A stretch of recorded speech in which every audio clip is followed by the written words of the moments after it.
네, 안녕하십니까. 콘터스 이재민입니다. 저희 콘터스 유튜브가 개설한 지 한 달 정도 된 것 같은데 벌써 구독자가 1000명이 넘었습니다. 저희 콘터스 유튜브 계속해서 시청해주시는 모든 분들께 감사하다는 말씀을 좀 드리고 싶고요.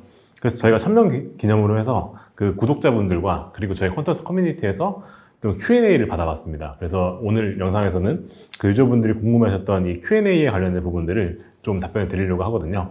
커뮤니티와 그 게시글에 올라왔었던 것들을 취합해서 지금 질문 리스트를 제가 앞에서 보고 있는데 1번 질문이 뭐였었냐면은 그 대표님께서는 어떻게 퀀트 투자에 입문하셨는지 궁금하고 그리고 퀀트 실력 향상을 위해서 어떤 노력을 했는지 궁금합니다. 자료는 책 영상에 날려주면 감사하겠다 하셨는데 사실 저는 이 퀀트 투자에 입문하게 된 지는 지금 한 10년이 좀 넘은 것 같습니다. 제가 2014년도에 재테크에 입문을 했고요. 그리고 2014년도에 재테크를 입문한 다음부터 한 2015년도부터 퀀트에 입문을 했으니까 지금 정확히 10년쯤 된 것 같네요. 사실 이 과정에서 정말 많은 책들과 그리고 이제 그런 자료들을 봤었는데 사실 제가 권장드리고 싶은 거는 그 퀀트 관련 논문이 많아요. 논문들이 되게 많다 보니까 그 논문들을 직접 읽을 수 있으면 그 부분이 제일 좋고 그리고 이런 그 논문을 이해하기 위한 좀 기초적인 책들이 있거든요.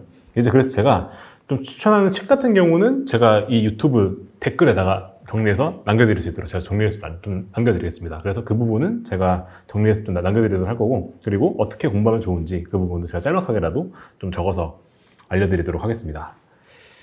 네, 그리고 두 번째는 이제 대표님께서 실제로 퀀트로 투자하는 비중이 얼마가 되느냐라고 하는 거를 물어보셨거든요. 전체 자산에서 저는 한 90% 정도가 퀀트고요. 90% 정도 되는 비중이 퀀트고 그리고 그 안에서 그 사실 전략이 하나가 아니고요. 되게 여러 개의 전략을 투자를 하고 있습니다. 그래서 그렇게 봐주시면 좋을 것 같고 그리고 3번 대표님이 생각하시는 적절한 자산 배분 전략이 궁금합니다 라고 하셨는데 사실 이 부분은 저는 개인적으로 전략을 계속해서 좀 스위칭하는 편입니다. 사실 저는 개인적으로 투자하는 걸 되게 좋아하는 편이고 또 매크로를 공부하는 걸 좋아하다 보니까 이 매크로 상황이나 이런 것들을 판단을 해서 그 적절하게 배분 전략을 바꾸는 편이고요. 그리고 이 그 자산 배분 전략이 저희가 계속 업데이트가 되죠. 프라임도 계속 업데이트가 되고 그리고 이따가 설명드릴 VIP 전략도 계속 업데이트가 되고 이런 부분들도 업데이트 되다 보니까 업데이트 될 때마다 계속해서 바꾸는 편인데요. 일단 제가 생각하는 적절한 배분 전략이라고 하는 거는 사실상 다 달라요. 사람마다 다 다릅니다. 무슨 말이냐면은 그 어떤 분들은 좀 공격적인 걸 추구하시는 분도 계실 거고 어떤 분들은 좀 안정적인 걸 추구하는 분도 계실 거고 사실 그거에 따라 달라지는 거거든요. 뭐 예를 들어서 내가 견딜 수 있는 MDD가 뭐 10%다 라고 한다면은 약간 좀 방어적인 배분 전략을 짜야 될 것이고 나는 MDD는 좀 견딜 수 있다 대신에 좀 수익이 높았으면 좋겠다 하시는 분들은 좀 주식이나 코인 같은 비중이 높아져야 될 것이고 그래서 이거는 말 그대로 내가 얼마나 공격적인 걸 추구할 것이냐라고 하는 건데 미리 말씀드리자면 사실 이 MDD 20%라고 하는 게 생각보다 높은 편입니다. 이거 견디기 쉽지 않거든요. 그래서 저는 권장드리고 싶은 거는 내가 그냥 적당히 했으면 좋겠다 하시는 분들 MDD 무조건 10% 미만으로 먼저 시작해 보시고 그 다음에 내가 MDD 10 정도 견딜만 한데 하시면 그때부터 좀 공격적으로 나가시는 것도 괜찮을 것 같고 그렇게 하시는 거를 좀 권장드리고 싶어요. 그리고 4번 대표님도 퀀터스 프라임 전략에 투자하시느냐? 당연히 저도 투자는 하고 있고요. 근데 저는 이제 이따가 설명드릴 VIP 전략도 많이 투자를 하거든요. 사실 근데 VIP 전략이나 프라임 전략이나 뼈대는 같습니다. 뼈대는 같고 사실 거의 비슷한 로직에서 돌아가는 거기 때문에 약간 제가 구사하는 것들이 조금 더 어려운 전략이다라고 봐주면 좋을 것 같고요. VIP 전략들이 좀 어려운 전략이 봐주면 좋을 것 같고 그리고 저는 개인적으로 제가 연구를 계속 하는 편이거든요. 그러니까 저도 이제 프라임 전략을 제가 직접 설계해서 하는 입장에서 제가 만든 전략들에 대해서는 제가 직접 소액이라도 돈을 태워보고 거기에서 충분히 결과가 잘 나온다 판단이 된다면 이제 그런 것들을 프라임으로 공개를 하는 편이다 라고 봐주시면 좋을 것 같습니다.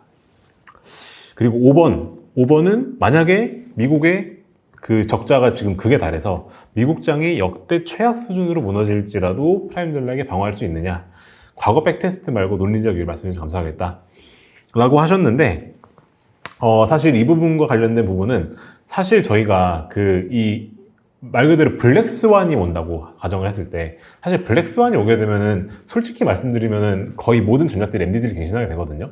근데 그 MDD를 갱신하게 된다고 할지라도 사실상 우리가 옛날에 한번 금융위기나 코로나나 겪어보지 않았습니까? 사실 그래서 우리가 코로나나 금융위기가 왔을 때 대략 어느 정도까지 우리가 MDD가 오겠구나라는 걸 예측해 볼 수는 있어요. 뭐 사실 투자하는 자산군들이 대부분이 다 주식 그리고 뭐 채권 이런 것들에 투자하고 있다 보니까 사실 그런 걸 감안을 했었을 때 제가 생각했을 때 이 백테스트 수준의 MDD 정도는 나올 거라 보고 있고, 근데 만약에 그 블랙스완이 그 옛날에 겪었던 뭐 금융위기나 뭐 코로나나 그런 것보다 높다라고 한다면은 그에 비례해서 높아지긴 하겠죠. 근데 제가 말씀드릴 수 있는 거는 그래도 저희 전략은 배분이 되어 있기 때문에 그 지수보다는 낮을 것이다, 최소한. 왜냐면 어느 정도 배분이 되어 있기 때문에 당연한 논리인 겁니다. 이게 주식만 100% 몰빵한 것보다 어느 정도 배분이 되어 있으니까 당연하게 MDD는 그 지수보다 낫겠죠. 그래서 사실 MDD가 갱신되는 구간이 당연히 오게 될 것이고 그렇게 될 텐데, 그것은 지수보다 낮을 것이고, 그리고 그것이 과거 금융위기랑 코로나 때랑 비슷할 것이다 라고 말씀드리고 싶고요. 그래서 사실 이런 걸 해지하는 거는 말 그대로 우리가 블랙스원이기 때문에 블랙스원 해지 전략이라는 걸 써야 되거든요. 이걸 제가 이제 VIP 프로그램에서 론칭을 했는데, 이런 것들, 그리고 황금방에서 설명을 제가 잠깐 드리거든요. 이런 것들에 대해서는 결국 블랙스원 해지 바로 답이 없지 않는가라고 저는 생각을 하고 있습니다. 그리고 6번 질문은 이제 퀀터스 실전 투자권과 백테스트권의 차이가 무엇이냐. 사실 저희가 사용권 체계를 개편을 하면서 이 실전 투자권과 백테스트권으로 저희가 이제 두 가지를 나눠놨는데, 백테스트권은 말 그대로 우리가 퀀터스에서 직접 팩터 전략을 만드시는 분들 계시죠. 이제 그런 분들의 그 어떻게 보면은 그런 분들이 백테스트를 할 수 있게 열어드리는 게 백테스트 권역이 될 것 같고, 실전 투자권은 이 퀀터스랑 그 한국투자증권, 그리고 저희가 조만간에 이제 모 증권사랑 협업을 하는데 거기에서 연계돼서 실제로 그 이 계좌에서 운용을 하는 데 필요한 그 사용권이라고 보시면 좋을 것 같습니다. 자, 그리고 7번은 경기 침체 혹은 구조적 약세장에 대응하기 위한 퀀트 방법이 있을까? 이건 명확하게 있는데요. 일단 첫 번째로 경기 침체가 왔을 때 좋은 팩터는 저희가 퀄리티 팩터라고 불러요. 일반적으로 퀄리티 팩터들은 통상적으로 이게 우량주들이죠. 우량주들은 바이 네이처상, 그러니까 이제 이게 본질적으로 그 돈도 많이 벌고 재무구조 탄탄하고 이익이 성장한 애들이기 때문에 침체가 왔을 때는 이런 주식들이 투자자들이 선택을 받게 되거든요. 그래서 그런 주식들을 투자하게 되면은 그 상대적으로 그 우리가 지수보다는 좀 덜 하락하는 이제 그런 포트폴리오 만들 수 있고요. 그리고 침체가 왔을 때는 기본적으로 채권이 되게 오르기 때문에 그런 약간 좀 채권이 많이 포함되어 있는 이제 그러한 전략들을 투자하게 되면은 통상적으로 우리가 이런 전략을 투자할 수 있다라고 봐주시면 좋을 것 같고요. 그리고 이제 그 다음 질문 같은 경우는 질문이 되게 많네요. 자 보겠습니다. 이제 두 개 계좌가 있는데 그 달러와 원화로 각각 진행을 하고 싶은 상황이다. 그랬을 때 ISA 계좌로 그 퀀터스 글로벌 올레드 액티브, 그리고 일반 계좌 달러로 퀀터스 글로벌 올레더 두 개를 돌리고 싶은데 이때 상관계수가 어떤지 알 수 있느냐. 사실 이 경우는 사실 저희가 이 국내 상장 ETF들을 고를 때 저희가 환에 노출된 것들을 주로 골랐거든요. 그렇다 보니까 이거 두 개를 저희가 돌려보게 되면 사실상 이 ETF 중에서 환 노출 ETF를 제가 하기 때문에 그 약간 ETF들 간의 괴리율 정도 되는 것만 생기게 되거든요. 상관계수 그래서 그렇게 낮은 편은 아니고요. 그래서 실질적으로 이 두 개 계좌에 투자하는 거는 실질적으로 그렇게 큰 차이는 없을 것이다. 근데 ETF 괴리율이기 때문에 이 부분이 변수다 말씀을 좀 드릴 수가 있을 것 같고요. 자, 그리고 이제 네 번째 질문은 퀀트 투자는 확실한 과거를 근거로 불확실한 안개 낀 길을 걸어가는 느낌이다. 그 백테스트를 이렇게 저렇게 해보지만 실제로 이 전략이 안 통하는지는 최소 3, 4년은 지나봐야 알 수 있는 것 같다. 이런 불안한 마음을 가지고 투자를 했을 때 어떻게 우리가 이 전략을 신뢰할 수 있느냐? 저 이 질문 되게 좋은 질문이라고 생각을 합니다. 사실 이게 퀀트 투자라고 하는 게 저는 개인적으로 좀 세간에 잘못 알려져 있는 것 같아요. 무슨 말이냐면은 퀀트 투자라고 하면 다들 뭐라고 생각하시냐면은 백테스트를 해보고 그 백테스트의 결과가 좋은 걸 가지고 투자하는 게 퀀트 투자다라고 말씀하시는데, 사실 그거는 일종의 데이터만 보고 투자하겠다라고 하는 거거든요. 근데 사실 퀀트라고 하는 건 기본적으로 경제학과 데이터의 융합입니다. 그러니까 백테스트 결과만 보고 투자하는 게 아니고 이거에 대해서 우리가 경제학적 해석을 같이 해야 돼요. 무슨 말이냐면은 이 백테스트 결과가 데이터를 봤을 때 좋았으면은 그게 왜 좋았었느냐 라고 하는 거를 경제학적인 이유를 가지고 저희가 봐야 되거든요. 단적인 이런 예를 하나 말씀드리는데, 예를 들어서 S&P 500이랑 방글라데시의 버터 가격이 있지 않습니까? 이게 상관성이 75%예요. 엄청나게 높은 거거든요. 그렇다고 해서 우리가 방글라데시 버터 가격이 오르면 S&P가 오르느냐? 그건 아니거든요.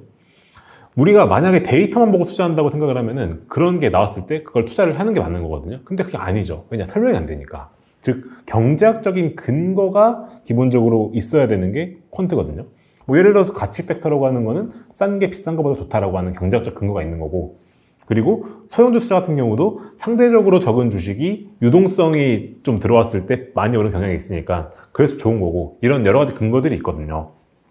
그래서 저는 개인적으로 말씀드리고 싶은 거는, 이 퀀트라고 하는 거는 기본적으로 데이터와 경제학의 융합이기 때문에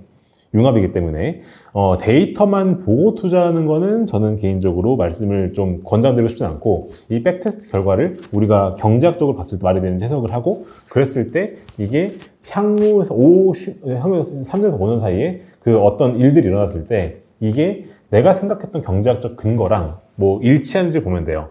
예를 들어 이런 거죠. 내가 생각했을 때 이 전략은 경기 침체기에 좋을 것 같았다 라고 하는 거죠. 근데 실제로 1년 뒤에 경기 침체가 왔어요. 그랬는데 결과를 봤는데 결과가 안 좋은 거죠. 경기 침체에 좋을 것 같았는데 왜 안 좋지? 그건 무슨 말이냐? 경제학적 근거가 틀렸다는 거거든요. 그때가 됐을 때 우리가 전략을 손을 봐야죠. 이게 내가 생각했었을 때는 이렇게 전략을 짜면은 이게 침체기에 좋을 것 같았는데 아니구나. 그러니까 이때는 실제로 왜 그랬는지를 살펴보고 보완을 하는 것이 진짜 퀀트 전략을 만드는 것이다 라고 말씀을 좀 드리고 싶습니다. 그래서 좀 경제학적 근거에 따라서 우리가 전략을 만드는 게 굉장히 중요하다 말씀을 좀 드리고 싶고요. 그리고 이제 마지막 질문이네요. 마지막 질문은 VIP와 환급반의 차이는 무엇이냐 질문 주셨는데, 일단 VIP 같은 경우는 저희가 이 퀀터스에 제가 직접 구현을 하고 싶은데 좀 어려운 전략들이 있어요. 뭐 대표적인 게 아까 말씀드린 뭐 블랙스완 해지 같은 거 있지 않습니까? 블랙스완 해지 그런 것들은 사실 좀 구현하기 힘들거든요. 그리고 뭐 일종의 저희가 내부적으로 퀀트 전략 만든 것 중에서 차익거래 전략도 있습니다. 차익거래. 그러니까 거래소 간 차익거래를 하는 전략이 있는데, 이런 것들도 사실상 구현하기 쉽지가 않죠. 그래서 이제 이런 것들을 VIP에서 풀어서 하는 거라 보시면 될 것 같고, 그리고 VIP 같은 경우에는 저희가 그 계좌 세팅부터 시작해서 모든 걸 다 도와드리는 이제 그런 전담 매니저가 붙습니다. 그래서 그런 게 차이점이라고 보시면 될 것 같고요. 환급반은 사실 VIP랑 유사하다 볼 수 있는 약간 다른 건 뭐냐면은 이제 그런 것들을 제가 어떻게 하는지를 알려드리는 거죠. 강의를 통해서. 그러니까 이런 기법들이 있고 이런 것들을 우리가 이렇게 투자하면 된다는 걸 직접 알려드리는 거고, 그렇게 직접 그거를 강의를 들은 다음에 이제 이걸 가지고 직접 이걸 하시는 것이 환급반이다 보시면 돼요. 그래서 차이점은 말 그대로 그냥 A부터 Z까지 다 해주길 바란다 하면은 VIP가 맞는 거고, 내가 이걸 직접 배워서 하고 싶다 하시면 환급반 오시면 되고, 이렇게 보시면 되겠다 말씀을 좀 드리고 싶습니다. 네. 자, 이렇게 유저분들께 제가 질문을 받아보니까 생각보다 많은 질문들을 해주시더라고요. 그리고 저희 커뮤니티도 지금 현재 열려있는데 거기에도 제가 거기 들어가 있지는 않지만 많은 질문이 나오고 있다고 제가 들었습니다. 그래서 앞으로 제가 이렇게 종종 유저분들의 질문을 받아서 답변하는 영상도 찍을 거고, 그리고 또 시간이 되면은 제가 직접 라이브 영상도 만들어 생각을 하고 있어요. 라이브를 직접 진행을 하면서 이제 이런 부분들도 저희가 좀 해결하는 거를 해보고, 이렇게 지속적으로 유저분들 소통하는 이제 이런 것들을 좀 해나갈 예정이니까 저희 유튜브 앞으로도 많이 구독해 주시고 구독해 주시고 좋아해 주시고 하면 좋을 것 같습니다. 네, 그럼 오늘 영상은 여기까지 하는 것으로 하고요. 저희 유튜브 구독과 좋아요, 알림까지 꼭 부탁드리겠습니다. 감사합니다.